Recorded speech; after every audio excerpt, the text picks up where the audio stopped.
Reels वाली बहू। प्रज्ञा को रील्स बनाने का बड़ा ही क्रेज है और वो दिन भर रील्स बनाती रहती है। खाते पीते घूमते फिरते घर में कॉलेज में रील्स बनाने के कारण प्रज्ञा पूरे कॉलेज में हाईलाइटेड है। जहां उसकी रील्स सभी को पसंद आते हैं, वहीं मनीषा कहती है। एक रोज जब खाते हुए प्रज्ञा रील्स बना रही होती है, तब मनीषा कहती है, 1 मिनट भी चैन नहीं है इस लड़की को। ये नहीं कि खाना तो आराम से खा ले, लेकिन नहीं, अरे थोड़ी देर रील्स नहीं बनाओगी तो आसमान नहीं टूट पड़ेगा। अरे मम्मी, इसी को तो कहते हैं डिटर्मिनेशन। भगवान, इस लड़की को सद्बुद्धि दे। जब देखो तब टेढ़ा बाका मुंह बनाती रहती है। मनीषा की बात का प्रज्ञा पर जरा भी असर नहीं होता और वो खाते खाते रील्स बनाती रहती है। दिन बीतने लगते हैं और देखते देखते प्रज्ञा का कॉलेज भी खत्म। आए दिन कोई ना कोई मनीषा को प्रज्ञा की शादी करवाने का सुझाव दे जाता है। सब ठीक ही कहते हैं, प्रज्ञा की शादी कर देनी चाहिए। अपने घर के काम काज में व्यस्त हो जाएगी तो खुद ही ये रील्स और नाच गाना बंद हो जाएगा। मनीषा और प्रेम प्रज्ञा के लिए एक अच्छा लड़का ढूंढने लगते हैं और तभी विकी का रिश्ता प्रज्ञा के लिए आता है, जिसने प्रज्ञा को उसकी रील्स देख। अगले दिन विकी अपने माता पिता के साथ प्रज्ञा के घर पहुंच जाता है और प्रज्ञा साड़ी पहने हाथों में चाय की ट्रे लिए उनके सामने आती है। जब विकी को पसंद है तो हमें भी बहू पसंद है। बहन जी, आप बारात की तैयारी कीजिए। एक बार लड़का लड़की अकेले में बात कर ले तो अच्छा रहेगा। हाँ हाँ, क्यों नहीं।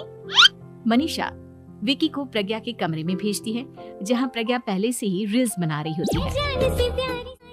तभी विकी कहता है, आ गए आपके साजन जी। हमारे साथ ये रील्स कंप्लीट करती तो और भी अच्छा रहता। अच्छा जी, आप आ ही गए हैं तो बना ही लेती हूँ आपके साथ। दोनों मिलकर रील्स बनाते हैं। जब वी मीट और तुरंत पोस्ट भी कर देते हैं। फिर विकी कहता है, जब आप साड़ी में चाय लेकर आए तब मुझे लगा कि कहीं मैं गलत घर में तो नहीं आ गया। अब सही है। दोनों की शादी पक्की हो जाती है और शादी के दिन भी प्रज्ञा रील्स बनाने से चूकती नहीं। यहाँ तक कि बारात के समय भी नाचते हुए रील्स बनाती है। सभी लोग प्रज्ञा की तारीफ के फूल और प्रज्ञा नाचती गाती अपने ससुराल चली जाती है। सब कुछ अच्छा चल रहा होता है। प्रज्ञा यहाँ भी दिन भर हर चीज की रील्स बनाती रहती है। लेकिन कुछ दिनों के बाद जब सुनीता कहती है, बहू, ये रील्स के साथ साथ कुछ काम भी कर लिया करो। वैसे तुझे और क्या क्या बनाना आता है? मम्मी जी, वैसे तो सब कहते हैं कि मैं सब कुछ अच्छा बनाती हूँ, लेकिन मुझे लगता है कि मैं मैगी अच्छा बना लेती हूँ। हाँ, कॉफी भी अच्छा बना लेती हूँ और मुंह तो सबसे अच्छा बना लेती हूँ। हैं? अच्छा अच्छा। सुनीता अपना माथा पकड़ लेती है और कहती है, बहू, कुछ खाना बनाना भी सीख लेती। मम्मी जी, मैं लंबी प्लानिंग कर रही हूँ। जल्दी ही मैं इतनी फेमस हो जाऊंगी कि मुझे पैसे मिलने लगेंगे। हम दोनों सास बहू राज करेंगे, राज नौकर काम करेंगे और लोगों की तो लाइन लगेगी हमसे मिलने के लिए। तेरा दिमाग खराब हो गया है क्या बहू? हंसी मजाक तक ठीक है, लेकिन इस तरह घर नहीं चलते। जितना जल्दी हो इस घर के तौर तरीकों को सीख लो।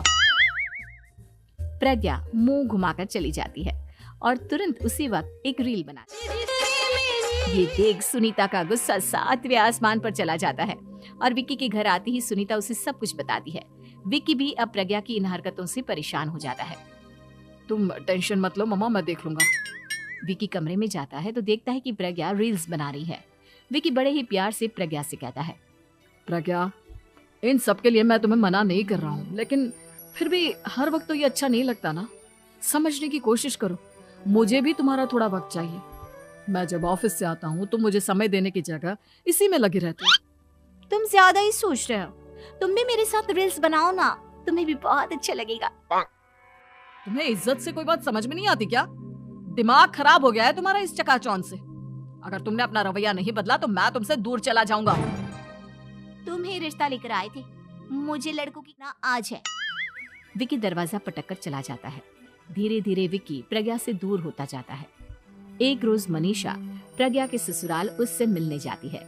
तब सुनीता उससे कहती है, बहन जी, अब आई हैं तो कुछ दिन यहाँ रहकर जाइएगा, आप ही का घर है। हाँ मम्मी, बहुत दिन हो गए तुम्हारे साथ एक भी रील नहीं बनाई मैंने। प्रज्ञा तुरंत अपने फोन में रील्स ऑन कर लेती है। मेरी माँ के बराबर ये सब मुझसे नहीं होता। तेरा ये भूत अभी तक नहीं उतरा क्या? बहन जी आप कुछ कहती नहीं क्या इसे? जब आप ही कुछ नहीं कर पाई तो मैं कर ही क्या सकती हूँ। सास तो वैसी ही बदनाम है। शाम को घर की लाइट चली जाती है और मनीषा प्रज्ञा से कहती है, मेरे घुटनों में बहुत दर्द हो रहा है, तू लाइट का कुछ इंतजाम करना बेटा। अच्छा कैंडल जला देती हूँ मम्मा। प्रज्ञा गाते हुए कैंडल जलाती है और खिड़की के पर्दे के पास रख देती है। मनीषा जिसे बहुत दर्द हो रहा है वो सो जाती है और प्रज्ञा हमेशा की तरह अपने रील्स में लग जाती है। उधर कैंडल की वजह से पर्दा आग पकड़ लेता है और मनीषा के कमरे में आग लग जाती है। बचाओ, कोई है बचाओ। सभी भागते हैं और विकी कमरे की आग बुझाने में लग जाता है, लेकिन तब तक मनीषा आधी जल चुकी थी। मनीषा की हालत देख प्रज्ञा रोने लगती है। विकी मनीषा को तुरंत हॉस्पिटल ले जाता है और उसे एडमिट कराता है। विकी प्रज्ञा से कहता है, देख लिया ना, तुम्हारे इस नाच गाने की वजह से आज तुम्हारी माँ की जान जाते जाते रह गई। अब पता नहीं तुम और क्या चाहती हो। उधर डॉक्टर कहते हैं, इनकी हालत बहुत नाजुक है, आधे से ज्यादा। प्रज्ञा रोती हुई मंदिर में जाती है और भगवान के आगे जाकर कहती है, भगवान मेरी माँ को ठीक कर दो, मैं कसम खाती हूँ हाथ से ये रील्स बनाना छोड़ दूंगी, बस मुझे मेरी माँ वापस मिल जाए। 2 दिन बीत जाते हैं और मनीषा खतरे से बाहर आ जाती है। पेशेंट अब ठीक है, आप लोग उनसे मिल सकते हो। सब कोई मनीषा से मिलता है और प्रज्ञा सबके सामने अपना फोन तोड़ देती है। मुझे माफ कर दो मम्मा, मैंने तुम लोगों की बातों को नजरअंदाज किया। बेटा कोई भी चीज जरूरत से ज्यादा खराब है। मैंने तुम्हें रील्स बनाने से कभी मना नहीं किया, लेकिन हर वक्त एक ही चीज तो सही नहीं है। मैं समझ गई हूँ मम्मा, आई एम सॉरी। क्या उस दिन से रील्स बनाना छोड़ देती है और पूरी तरह से अपने घर में लग जाती है।